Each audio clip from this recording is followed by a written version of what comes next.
Hello students. आज एक बहुत ही इम्पोर्टेंट टॉपिक डिस्कस करने वाले हैं, लर्निंग डिसेबिलिटी। इस टॉपिक का अप्रोच इतना जा बड़ा है कि ये इवेल्युएशन में भी इसका अप्रोच है, एजुकेशनल इवेल्युएशन में भी, और इसका अप्रोच लर्निंग एंड टीचिंग में भी है। और इस टॉपिक का नाम है, आपकी स्क्रीन पे फ्लैश हो रहा है, लर्निंग डिसेबिलिटीज। लर्निंग डिसेबिलिटीज का मतलब क्या है? लर्निंग डिसेबिलिटीज का मतलब है अधिगम अक्षमता।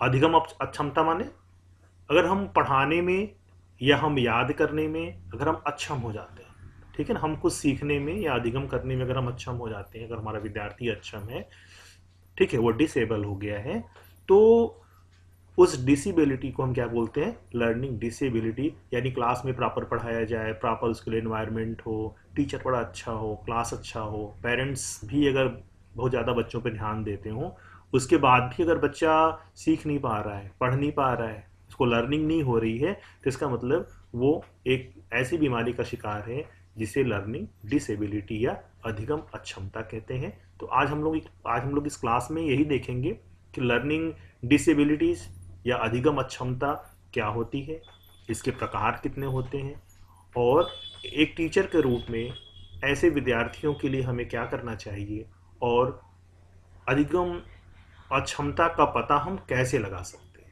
किस तरह से पता लगा सकते हैं, वो कौन सी डायग्नोसिस टूल है, कैसे इसको डायग्नोसिस करें, कैसे इसका निदान करें, या कैसे इस रोग की पहचान करें कि किस विद्यार्थियों को कौन सी टाइप की लर्निंग डिसेबिलिटी या अधिगम अक्षमता से वो ग्रसित है। ये सारी बातें आज की क्लास में हम करने वाले हैं, ठीक है।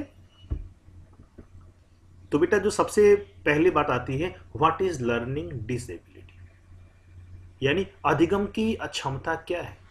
हम क्या नहीं सीख पाते या क्या हम क्या नहीं कर पाते, तो हम ये मानेंगे कि हमारा विद्यार्थी अक्षम है, हमारे विद्यार्थी को सीखने में समस्या हो रही है। तो पहला प्रॉब्लम क्या है? Processing information. प्रोसेसिंग इंफॉर्मेशन का मतलब क्या है? जानकारियों का प्रसंस्करण। प्रसंस्करण का मतलब क्या है? प्रोसेस करने का मतलब क्या है?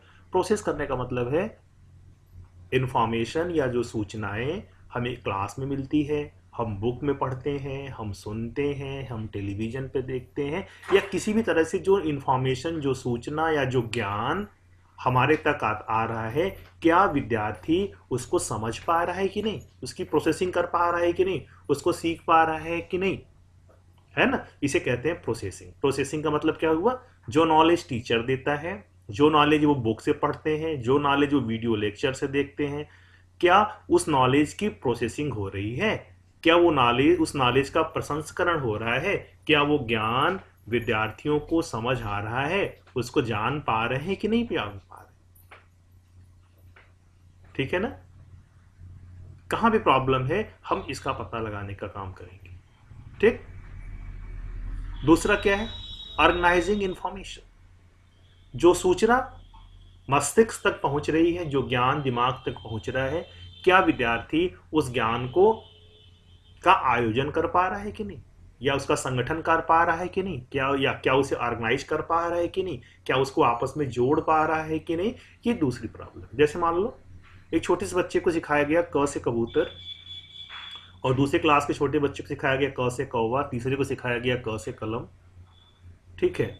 और ये तीनों बच्चे अलग अलग स्कूल्स में पढ़ते हैं, और तीनों सिर्फ इतना ही जानते हैं कि क से, एक जानता है कि केवल क से कबूतर होता है, दूसरा जानता है कि केवल क से कौवा होता है, और तीसरा जानता है कि केवल क से कलम होता है, और चौथा विद्यार्थी जानता है कि क से कमल होता है, ठीक है। इन चारों विद्यार्थियों को इसके अलावा क के बारे में नहीं पता। लेकिन जैसे जैसे वो बच्चा बड़े होंगे, या वो प्लेग्राउंड में आपस में मिलेंगे, एक दूसरे से खेलेंगे, या एक दूसरे के साथ पढ़ेंगे, तो सूचनाएं ट्रांसफर होंगी। वो सुनेगा कि हम तो क से कमल कह रहे हैं, वो बच्चा क से कौवा कह रहा है, या क से कबूतर कह रहा है। तो नॉलेज ऑर्गेनाइज क्या हुआ? नॉलेज ऑर्गेनाइज हो गया कि क से कबूतर भी होता है, कौवा भी होता है, कलम भी होता है, कमल भी होता है। तो ये ऑर्गेनाइजिंग इंफॉर्मेशन, यानी एक हमारे पास प्रीवियस नॉलेज था, एक हमारे पास पुराना ज्ञान था, और आज हमने कोई नया ज्ञान पाया, तो उन दोनों ज्ञान को आपस में जोड़ लिया। तो क्या हमारा माइंड इन दोनों को जोड़ पा रहा है कि नहीं? अगर नहीं जोड़ पा रहा है, तब भी हम लर्निंग डिसेबल है। और जो तीसरा पार्ट है बेटा इसका, अप्लाइंग इंफॉर्मेशन। ठीक है, सूचनाओं का अनुप्रयोग या जानकारियों का अनुप्रयोग या ज्ञान का अनुप्रयोग, यानी जो हमने ज्ञान सीखा है, जैसे हमने सीखा है कि क से कौवा होता है और हमसे कोई बोले कमल घर चल, तो हम कमल लिख पाए, या हमने जो अक्षर ज्ञान किया है उस अक्षर ज्ञान से हम आपस में बातचीत कर सके, या हमने जो गणित के सवाल पढ़े थे जोड़ना, उस जोड़ने को सीखने के बाद हम बाजार से जाके सब्जी ले आ सके, हिसाब अच्छे से कर सके। तो ये हो गया ज्ञान का अनुप्रयोग। तो अगर बच्चों को ये तीन चीजों में ट्रबल करते हैं, ठीक है, तो ट्रबल कहाँ कहाँ उनको हो रही है? पहला ट्रबल हो रहा है, इन तीनों में से अगर किसी भी स्थान में बच्चों को समस्या है तो उन बच्चों को हम क्या बोलेंगे? लर्निंग डिसेबल चाइल्ड बोलेंगे या लर्निंग डिसेबल स्टूडेंट बोलेंगे। हम कहेंगे कि ये अधिगम अक्षमता से ग्रसित विद्यार्थी है या बालक है। वो कौन कौन समस्या? पहला, सूचनाओं को की प्रोसेसिंग करना, यानी सूचनाओं को अंदर ग्रहण करने में समस्या हो रही है। दूसरी प्रकार की समस्या, सूचनाओं को आपस में जोड़ने या संगठित करने की समस्या हो रही है। और तीसरी समस्या, सूचनाओं का अनुप्रयोग करने में अगर बच्चों को समस्या हो रही है, उसका यूज नहीं कर पा रहे हैं अपने नॉलेज का, तो ये तीनों अवस्थाएं बेटा लर्निंग डिसेबिलिटी की पहचान में उपयोगी होती हैं। इसी को हम लर्निंग डिसेबिलिटी कहते हैं, है ना। कोई अगर हमसे पूछे कि अधिगम अक्षमता क्या है, तो हम कह सकते हैं अधिगम अक्षमता वो डिसेबिलिटी है, वो अक्षमता है जिसमें बच्चा processing, organising and applying of knowledge न कर पाए, जिसमें वो नॉलेज को न तो प्रोसेस कर पाए, न तो ऑर्गेनाइज कर पाए, न तो अप्लाई कर पाए, न तो ज्ञान को धारण कर सके, न तो उसको संगठित कर सके और न तो उसका इस्तेमाल कर सके। तो अगर बच्चों के अंदर इस तरह की अक्षमता है तो उस अक्षमता को हम क्या कहेंगे? उस अक्षमता को हम कहेंगे अधिगम अक्षमता। ठीक है, अब बात आती है टाइप ऑफ लर्निंग डिसेबिलिटी की। तो देखो आपकी स्क्रीन पे कुछ टाइप फ्लैश हो रही है। पहली टाइप आ रही है डिसलेक्सिया। पहले टाइप का नाम क्या है? डिसलेक्सिया। डिसलेक्सिया का मतलब, डिसलेक्सिया में क्या होता है? A language and reading disability. अगर भाषा को सीखने,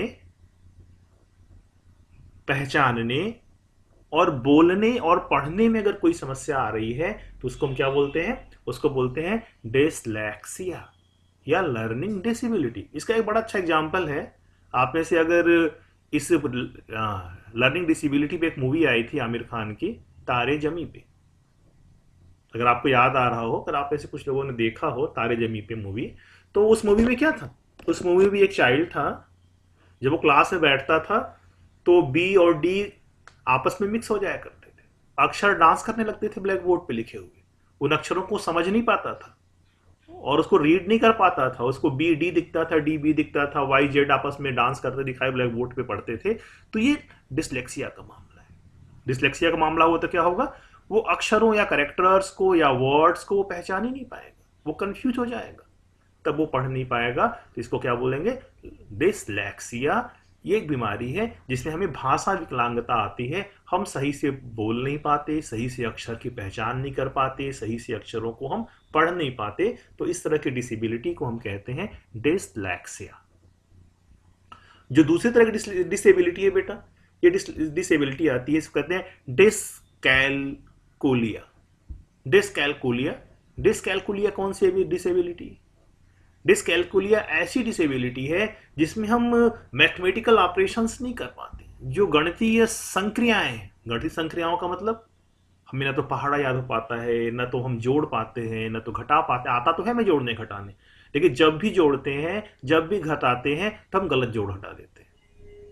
ठीक है, problem with arithmetic and maths concept. अगर हमें गणित समझ में ना आए, गणित की संक्रियाएं समझ में ना आए, हमारा जोड़ घटाना गुणा भाग अक्सर गलत हो जाए, ठीक है, डिवीजन करने बैठे तो उल्टा का उल्टा कर दें। तो अगर ऐसी अगर बच्चों के अंदर प्रॉब्लम आती है तो इस समस्या को हम कहते हैं गणित संबंधी अधिगम अक्षमता या डिसकैलकुलिया। ठीक है, ये डिसकैलकुलिया क्या है? डिसकैलकुलिया एक ऐसी बीमारी है जिसमें विद्यार्थी मैथमेटिकल ऑपरेशंस नहीं कर पाते, उनको नहीं समझ पाते, उसमें उलझ के रह जाते हैं। मैथमेटिक्स उनको दुनिया का सबसे बड़ा, मैथमेटिक्स की क्लास उनको एक जैसे लगता है कि किसी राक्षस की क्लास आ गई है ना, जो इनको खा जाएगी, इनको परेशान कर देगी, इनको फेल करा देगी। इस तरह का जो बीमारी है, इस तरह की फोबिया है, उस फोबिया को हम कहते हैं डिस्कैलकुलिया। ठीक है। जो तीसरा बेटा जो इसका मॉड है उसे कहते हैं डिस्ग्राफिया। डिस्ग्राफिया का मतलब क्या है? जिसमें हमें राइटिंग डिसऑर्डर आ जाए, writing disorder resulting in eligibility. Writing disorder का मतलब हम सही से लिख ना पाए, हम लिखे कुछ लिख जाए कुछ। आपने कई लोगों को देखा होगा, ई की जगह पे आई लगा देते हैं, आई की जगह ई लगा देते हैं, उनकी कभी भी स्पेलिंग सही नहीं होती। ऐसी हिंदी लिखना हो तो छोटे ई की जगह पे बड़ा ई, बड़ी की मात्रा, छोटे ऊ की जगह बड़े ऊ की मात्रा, कई बार शब्दों को भी गलत लिख देना, अक्षरों को भी गलत लिख देना। तो जो इस तरह का विकार है, जो लेखन विकार है, जो विद्यार्थी शुद्ध लिख नहीं सकता है, ठीक है, हमेशा उसकी स्पेलिंग मिस्टेक होती है, हमेशा उसको प्रॉब्लम होती है चीज़ों को लिखने में, ऐसे मरीज को या ऐसे विद्यार्थी को हम कहते हैं कि डिस्ग्राफिया से ये ग्रसित है, इसको डिस्ग्राफिया हो गया है। डिस्ग्राफिया होने का मतलब हम अगर शुद्धता से लिख न पाए, अगर हमारी राइटिंग स्किल अच्छी नहीं, तो अगर हम राइटिंग में हमेशा मिस्टेक करते हैं तो हम ये मानेंगे कि जो हमको बीमारी हुई है वो डिस्ग्राफिया हुई है। ठीक है। दूसरी बीमारी ये भी बच्चों में अक्सर दिखाई पड़ती है, जिसे कहते हैं डिस्प्रॉक्सिया। डिस्प्रॉक्सिया कैसी बीमारी है? जिसमें सेंसरी इंटीग्रेशन डिसऑर्डर है। ये सेंसरी इंटीग्रेशन डिसऑर्डर क्या होता है? ये डिस्ग्राफिया क्या होता है? डिस्ग्राफिया ऐसी बीमारी होती है जिसमें हमारे आंख, हाथ, नाक, मुंह, जो हमारे आर्गन्स हैं, जो हमारे मोटर आर्गन्स हैं, मोटर आर्गन्स का मतलब ऐसे आर्गन्स जिसको हम हिला सकते हैं। तो किन किन आर्गन्स को आप हिला सकते हैं? किन में मोटर है, किन में मूवमेंट है? गले में, आंखों में, ठीक है, बोलते समय, ठीक है, हाथ में, पैर में। तो कहने का मतलब क्या है? जब इनमें आपस में तालमेल ना बैठे, ठीक है, लिखते समय पैर कांपने लगे, हाथ कांपने लगे। आपने कई बार देखा होगा कि स्टेज पे जब कुछ कोई कभी कभी जब हमें स्टेज फियर हो जाता है, तो क्लास में जब हम स्टेज पे जाते हैं, बोल हम कुछ रहे हैं, हाथ पैर और बॉडी मूवमेंट सब अलग अलग दिशाओं में जा रहा है। तो जो इस तरह की प्रॉब्लम होती है उसे बोलते हैं डिस्प्रैक्सिया। डिस्प्रॉक्सिया में क्या होता है? डिस्प्रॉक्सिया में बॉडी के जो मोटर पार्ट है, जो अंग चलने वाले हैं, उन अंगों में आपस में तालमेल नहीं रह पाता। ठीक है। तो ऐसी बीमारी को हम कहते हैं डिस्प्रैक्सिया। कुछ और भी प्रॉब्लम्स हैं जिनके बारे में भी हम डिस्कस कर रहे हैं आपसे। ठीक है। दूसरा क्या है? सेंट्रल ऑडिटरी प्रोसेसिंग डिसऑर्डर, यानी केंद्रीय श्रवण प्रसंस्करण विकार। ठीक है। अब तो क्या वर्ड क्या आ रहा है? श्रवण की बात आ रही है, सुनने की बात आ रही है। अगर हमें सुनने में समस्या है, difficulty process and remembering language related task, अगर हमें भाषा संबंधी कार्यों को संसाधित करने और याद करने में कठिनाई होती है, यानी हमारी जो सुनने की मशीन है, जो हमारा कान है, वो प्रॉपर वर्क नहीं कर रहा है। अब आप समझ लो, प्रॉपर वर्क करने का मतलब नहीं है केवल पढ़ाई की चीज नहीं सुन पाता है। मूवी देखो, आपस में बातचीत करो तो एकदम कान अच्छे से काम करता है, लेकिन जब क्लासरूम में टीचर का लेक्चर सुनते हैं, जब टीचर की बातें सुनते हैं, उस समय क्या होता है? उस समय हमें उसकी भाषा समझ में नहीं आती, उसकी भाषा हमें याद नहीं रह पाती, उसकी भाषा को हम प्रोसेसिंग नहीं कर पाते, उसको अपने मन तक नहीं भेज पाते। हम क्लास में बैठे हुए रहते हैं, टीचर क्या बोल के चले गए, अगर 2 मिनट बाद हमसे पूछते हैं टीचर खड़े करा के कि बेटा हमने क्या बताया, तो आप कुछ ना बता पाओ। जब इस तरह की बीमारी बच्चों को होती है, जब इस तरह के रोग से बच्चे परेशान होते हैं, तो उन्हें क्या कहते हैं? उन्हें कहते हैं कि ये किस बीमारी से परेशान है? इसे सेंट्रल ऑडिटरी प्रोसेसिंग डिसऑर्डर हो गया है। ये केंद्रीय श्रवण प्रसंस्करण विकार से ये बच्चा ग्रसित हो गया है। हम इस तरह की बात करने लगते हैं। ठीक है। जो नेक्स्ट प्रॉब्लम बेटा, उसका नाम है नॉन वर्बल लर्निंग डिसऑर्डर, गैर मौखिक सीखने का विकार। ठीक है, इसमें क्या होता है? Trouble with non verbal cues, example given, body language, poor coordination, clumsy. यानी जो अशाब्दिक संकेत के साथ परेशानी हो, जैसे शरीर की भाषा क्या होती है? आपने कई बार देखा होगा, हम आंख घूर दें तो लोग समझ जाते हैं कि हम तो गुस्से में हैं। आप स्माइल कर दें तो लोग समझ जाते हैं कि आप उस पर प्रसन्न हैं। हाथ से, पैरों से, ठीक है, अपने बॉडी से हम ढेर सारे तरह के संकेतों में हम बातें कर सकते हैं।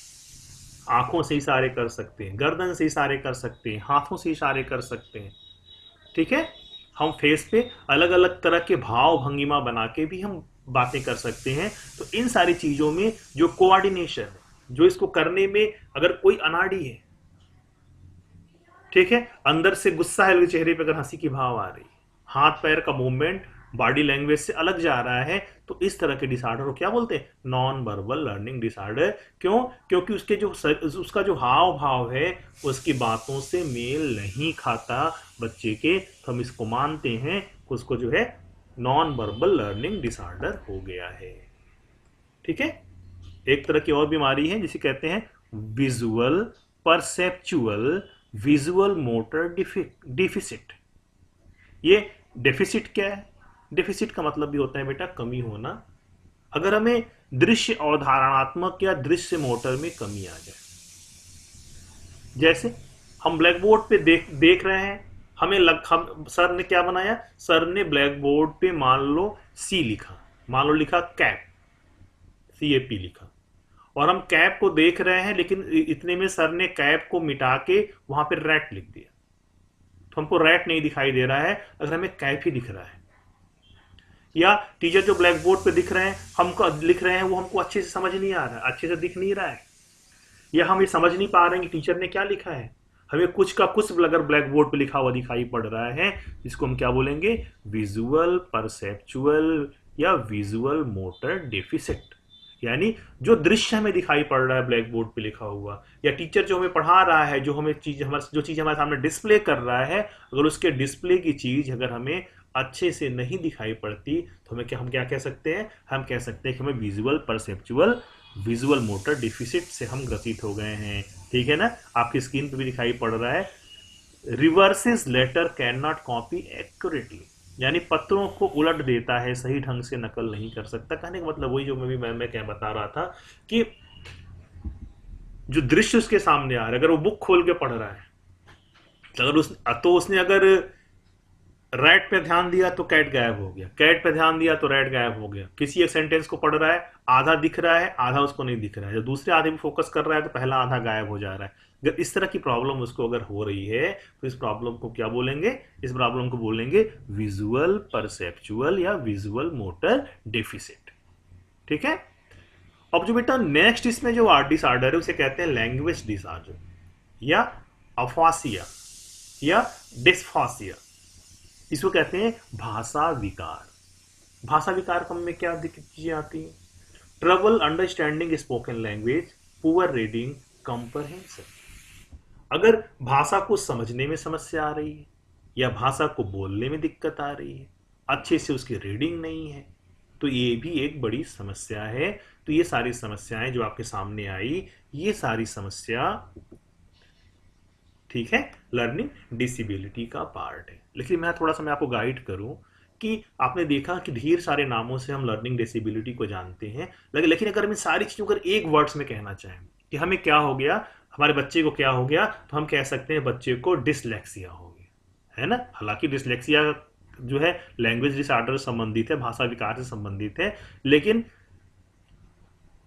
डिसलेक्सिया में ये सारी चीजें समाहित हैं। डिसलेक्सिया का मतलब ये होता है कि आप जो है लर्निंग रूप से अक्षम। ठीक उसी तरह से बेटा जैसे डालडा, डालडा एक ब्रांड है, लेकिन डालडा के नाम से हम क्या सोचते हैं? हम सोचते हैं कि वनस्पति घी माने डालडा, ठीक है। लेकिन अगर वनस्पति घी की बात करें तो 100 कंपनियां हैं। तो वैसे ही बहुत ही जो चर्चित नाम होता है वो पूरे चीज नामों पे हावी हो जाता है।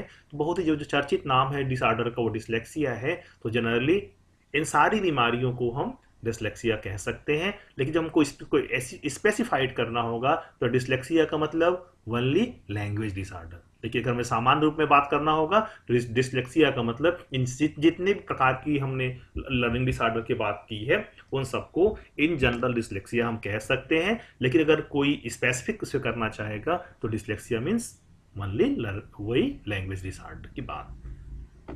ठीक है, तो ये तो बेटा टाइप ऑफ लर्निंग डिसेबिलिटी हो गई। अब हम बात करेंगे इस लर्निंग डिसेबिलिटी का कारण क्या है, ये क्यों हो जाता है। ठीक, तो ये क्यों हो जाता है आपकी स्क्रीन पे देखो, इस क्यों का जवाब आपकी स्क्रीन पे लिखा हुआ है। तो सबसे पहला जवाब इसका ही है नो रियल कॉजेस। कई बार ऐसा होता है कि हमें वास्तविक कारण का पता नहीं चल पाता कि किस कारण से ये डिसऑर्डर बच्चों के अंदर या ये डिसेबिलिटी बच्चों के अंदर या ये बीमारी बच्चों के अंदर आ गई है। ठीक है, लेकिन कुछ कारण है, इन कारणों में से कोई भी कारण हो सकता है। पहला जो कारण है बेटा वो है हेरिडिटरी। हेरिडिटरी का मतलब क्या है, अनुवांशिक रोग होता है। जैसे दादाजी में प्रॉब्लम थी तो पोते में भी आ गई। ठीक है, बच्चे में माँ में प्रॉब्लम थी या उसके मैटरनल या पैटर्नल जो उसकी फैमिली है, नाना जी की फैमिली है या दादाजी की फैमिली है, अगर उनमें अगर कोई डिसऑर्डर है पहले से तो डिसऑर्डर बच्चे में भी अगर ट्रांसमिट हो जाता है, बच्चे में भी अगर आ जाता है तो हम कहेंगे ये तो हेरिडिटरी है, यानी अनुवांशिक कारण से ये उनके अंदर ये रोग ट्रांसमिट हो गया है। दूसरा क्या है, दूसरा है बेटा टेराटोजेनिक। टेराटोजेनिक का मतलब क्या है, टेराटोजेनिक का मतलब है एम्ब्रियो या भ्रूण में कोई समस्या आ जाए। ठीक है, जिस समय गर्भाधान होता है, जिसमें फर्टिलाइजेशन होता है, जिसमें बच्चा माँ के पेट में आता है, अगर उस समय उसे कोई विकार हो जाए उसके भ्रूण में, ठीक है, उसके एम्ब्रियो में अगर कोई विकार हो जाए तो उस विकार से भी उसके अंदर लर्निंग डिसेबिलिटी आ सकती है। ठीक है, तीसरा कुछ चिकित्सकीय कारण भी हो सकता है, जैसे उसे कोई दवा रिएक्शन कर जाए या उसे कहीं से कोई चोट लग जाए या कोई उसका दुर्घटना घट जाए, उसके कारण से भी बच्चे के अंदर लर्निंग डिसेबिलिटी आ सकती है। दूसरा इन्वायरमेंटल होता है। इन्वायरमेंटल का मतलब क्या है, इन्वायरमेंटल का मतलब है बेटा यहाँ पे जैसे मान लो घर में का माहौल अच्छा ना हो, बच्चा हमेशा परेशान हो, तो उससे भी बच्चों के अंदर ढेर सारी डिसेबिलिटीज आ जाती है। जैसे माँ बाप का बच्चों को ध्यान न देना, मम्मी पापा दोनों को जॉब में करना, बच्चा घर पे अकेले रहना। ठीक है, बच्चे का अच्छे से केयर ना हो पाना। ठीक है, अगर घर का वातावरण असामान्य है, घर की स्थिति असामान्य है, माता पिता के संबंध अगर अच्छे नहीं है, तो इन सबसे क्या होता है, घर का जो वातावरण है वो दूषित हो जाता है और उस दूषित वातावरण के कारण भी बच्चों के अंदर इस तरह की डिसेबिलिटी या इस तरह की बीमारी दिखाई पड़ती है। ठीक है, अब कई बार हम कंफ्यूज हो जाते हैं कि क्या ये भी लर्निंग डिसेबिलिटी का पार्ट है। जैसे किसी बच्चे की आंख में चश्मा लग गया, उसे कम दिखाई देता है, अगर ब्लैक बोर्ड पर उसको दिखाई नहीं पड़ा तो आप कहोगे नहीं सर आपने तो बताया था कि जो है विजुअल डिसऑर्डर में बताया था कि अगर बच्चे को सही से दिखेगा नहीं तो वो लर्निंग डिसेबल है।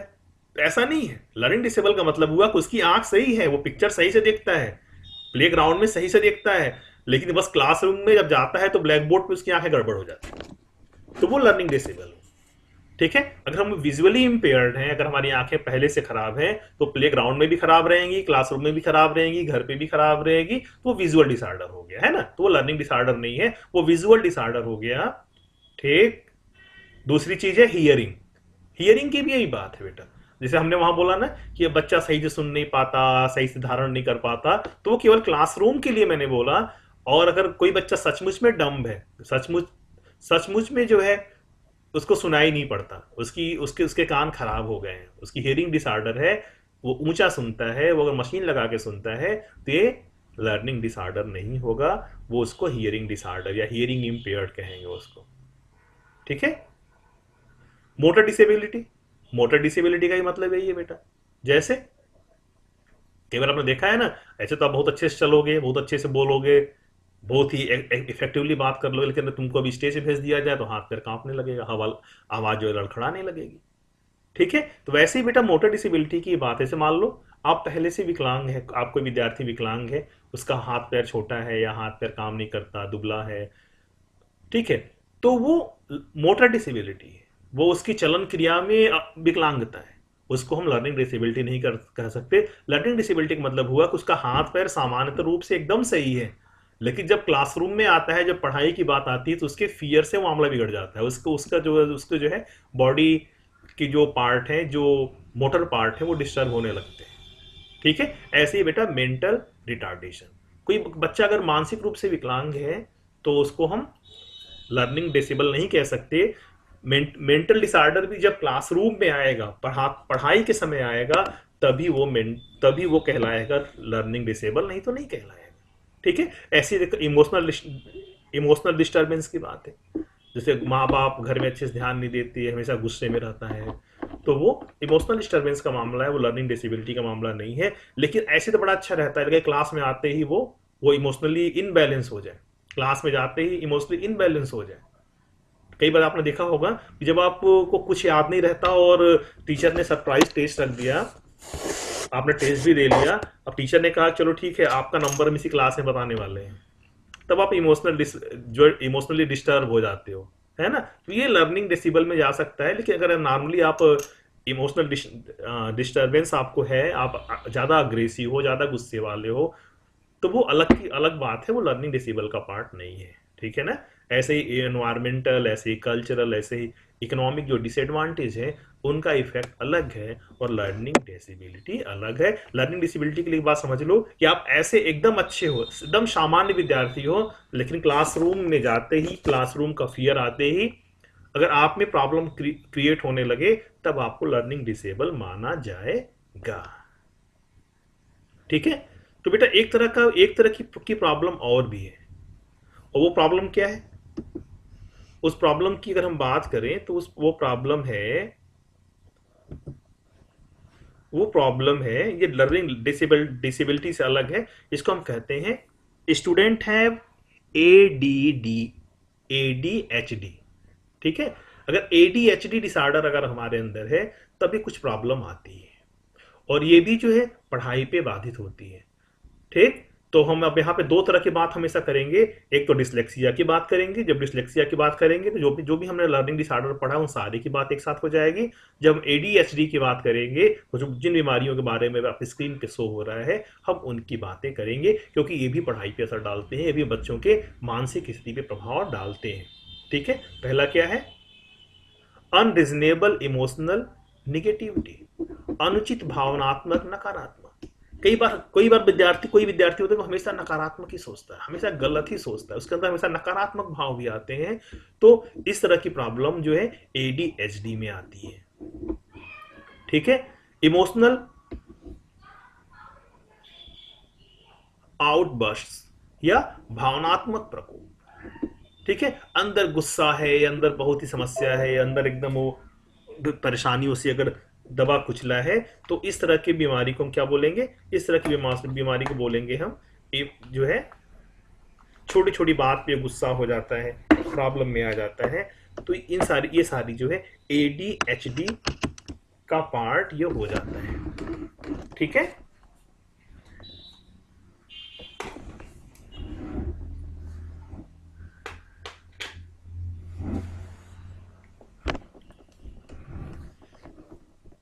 तीसरा क्या है? Frustration over minor issues. छोटी छोटी बात पे अगर हम फ्रस्ट्रेट हो जाएं, हम गुस्से में आ जाएं, हम बात करने लगे, अगर बच्चा करने लगे, तो ये भी एक बच्चे की एक समस्या है। ठीक है। वेटिंग, छोटे बच्चों में भी प्रॉब्लम भी दिखाई देती है, बिस्तर गीला करने की प्रॉब्लम। तो इन सारी चीज़ों से भी क्या होता है? बच्चा डिस्टर्ब हो जाता है। तो इन सारी चीज़ों के बारे में भी टीचर को पता होना चाहिए। ये ADHD जो है, ये ADHD डिसऑर्डर है, जिसके बारे में भी हमें पता होना चाहिए। ठीक है। लेकिन ये जो आदतें हैं, जो बीमारियां हैं, ये आयु के साथ घटती बढ़ती रह जाती है ना। कुछ विद्यार्थी क्या होते हैं?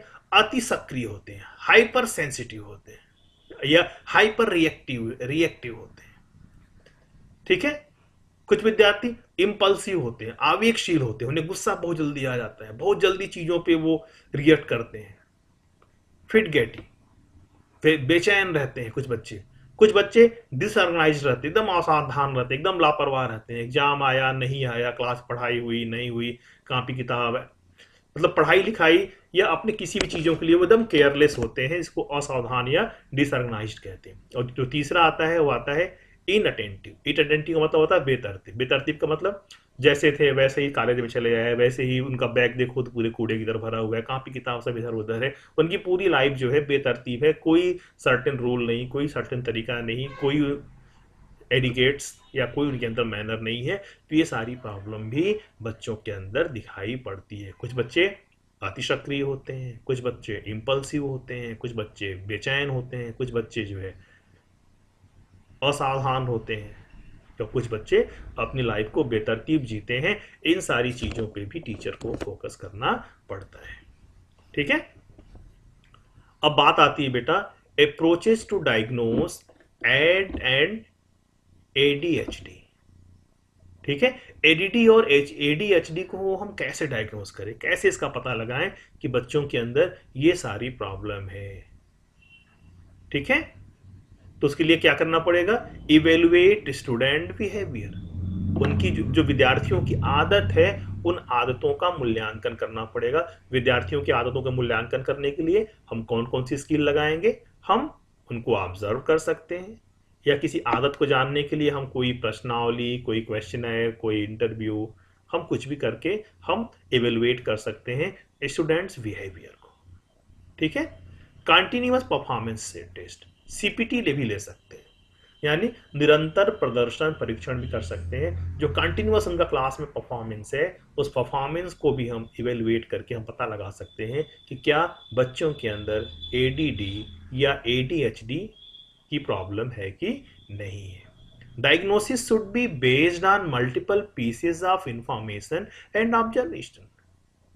ठीक है, बच्चों के बारे में हम उनसे जुड़ी जो छोटी छोटी जानकारियां हैं, जो उनकी क्लास में जो उनकी हरकतें हैं, हम उसका पता लगा के हम खुद से उनको ऑब्जर्व करके भी हम डायग्नोस कर सकते हैं कि हमारा बच्चा इन डिसऑर्डर से ग्रसित है कि नहीं ग्रसित है।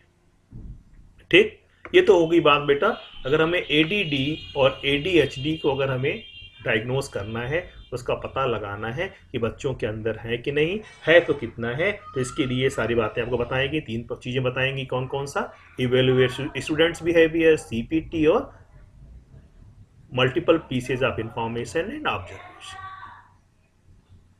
ठीक है, अब जो यहाँ दूसरी बात आ रही है डिसलेक्सिया की के अगर हम सेंस में बात करें, approaches uses to diagnose dyslexia. अगर हमें डिसलेक्सिया का पता लगाना है, डिसलेक्सिया में कितनी प्रॉब्लम है, क्या समस्या आ रही है, तो डिसलेक्सिया को अगर डायग्नोस करना है, अगर हमें पता लगाना है किन किन बच्चों में डिसलेक्सिया है, तो उसके लिए क्या करेंगे, today only after a student has reading difficulties can dyslexia can be today's only after a student has reading difficulties can dyslexia be diagnosed। ठीक है, अगर किसी विद्यार्थी को पढ़ने में समस्या आ रही है तो हम जो है डायग्नोस कर सकते हैं कि इस बच्चे को डिसलेक्सिया है।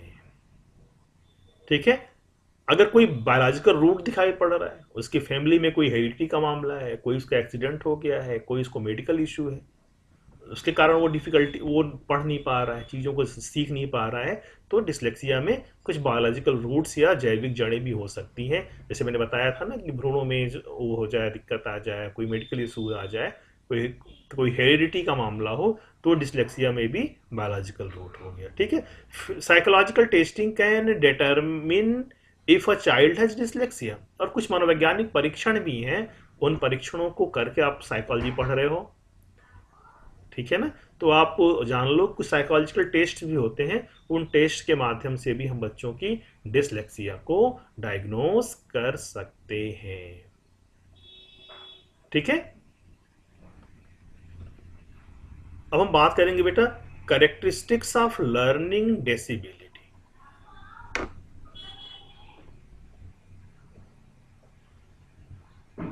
कैरेक्टरिस्टिक्स ऑफ लर्निंग डिसेबिलिटी से पहले हम आपको बता दें कि जो ये अप्रोचेस हैं जो डायलेक्सिया के डायग्नोस करने के या किन किन चीज़ों से हम डायलेक्सिया को डायग्नोस कर सकते हैं, उनको पहचान सकते हैं, इन सारी बातों को आप अच्छे से समझ लो। आज की क्लास में हम लोगों ने कौन कौन सी बात की? आज की क्लास में हम लोगों ने बात की कि लर्निंग डिसऑर्डर क्या होता है, ठीक है, लर्निंग डिसऑर्डर क्या होता है, और लर्निंग डिसऑर्डर के कितने टाइप्स होते हैं, वो कौन कौन सी बीमारियां हैं जिसको हम लर्निंग डिसऑर्डर कह सकते हैं, और वो कौन कौन सी बीमारियां हैं जिसको हम लर्निंग डिसऑर्डर नहीं कह सकते। क्लियर? और हमने हमने आज की क्लास में क्या देखा? हमने देखा कि लर्निंग डिसऑर्डर और एडीडी और एडीएचडी में क्या डिफरेंसेस है, एडीएचडी को कैसे डायग्नोस कर सकते हैं, और डिसलेक्सिया को हम कैसे डायग्नोस कर सकते हैं। आज की क्लासेस में हम लोगों ने इन सारी बातों पे डिस्कस की। ठीक है, तो लर्निंग डिसेबिलिटी को बेटा दो पार्ट में पढ़ाना पड़ेगा क्योंकि थोड़ा सा लंबा है। तो आज ये इसका फर्स्ट पार्ट हम लोगों ने डिस्कस किया। हमारी जो नेक्स्ट क्लास होगी इसको हम उसमें हम लोगों इसके सेकेंड और फाइनल पार्ट को डिस्कस करेंगे, और वहाँ पे हम इसको कैसे एज ए टीचर हम कैसे इसको इवेलुएट करें, कैसे बच्चों की केयर करें, हमारी रिस्पॉन्सिबिलिटी क्या होगी, इन सारी चीज़ों के लिए ये सारी बातें हम लोग कल की क्लास में करेंगे। अगर कहीं आज की क्लास में किसी कोई प्रॉब्लम हो, कोई चीज़ समझ में ना आई हो, आप हमसे डिस्कस कर सकते हो।